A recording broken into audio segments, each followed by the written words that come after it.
సౌందర్య అసలు పేరు సౌమ్య. సినీ రంగ ప్రవేశం కొరకు ఆమె పేరును సౌందర్యగా మార్చుకున్నది. ఆమె ప్రాథమిక విద్యను అభ్యసించేటప్పుడే మొదటి చిత్రంలో నటించింది. ఆమె ఎంబీబీఎస్ మొదటి సంవత్సరంలో ఉండగా ఆమె తండ్రి యొక్క స్నేహితుడు 1992లో గంధర్వ చిత్రంలో నటించేందుకు అవకాశం ఇచ్చారు. అమ్మోరు చిత్రం విజయవంతమైన తరువాత ఆమె చదువును మధ్యలోనే ఆపేసింది. తరువాత ఆమె తెలుగు చిత్రరంగ ప్రవేశం చేసి తెలుగు చిత్ర పరిశ్రమలో ఆమె మంచి పేరు ప్రఖ్యాతులు గడించి విజయఢంకా మ్రోగించింది. ఆమె కన్నడ, తమిళం, మలయాళం చిత్రాలతో పాటు ఒక హిందీ చిత్రంలో కూడా నటించింది. హిందీలో ఆమె అమితాబ్ బచ్చన్తో కలిసి సూర్యవంశ్ అనే హిందీ చిత్రంలో నటించింది.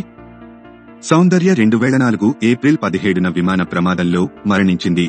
2004లో జరిగిన లోక్సభ ఎన్నికలలో భాజపాకి ప్రచారం చేసింది. అదే ఏడాది ఏప్రిల్ 17న బెంగళూరులోని జక్కూరు విమానాశ్రయం నుంచి తెలంగాణలోని కరీంనగర్లో పార్లమెంట్ అభ్యర్థి విద్యాసాగర్ రావు తరపున ప్రచారం చేయడానికి చార్టెడ్ విమానంలో బయలుదేరారు.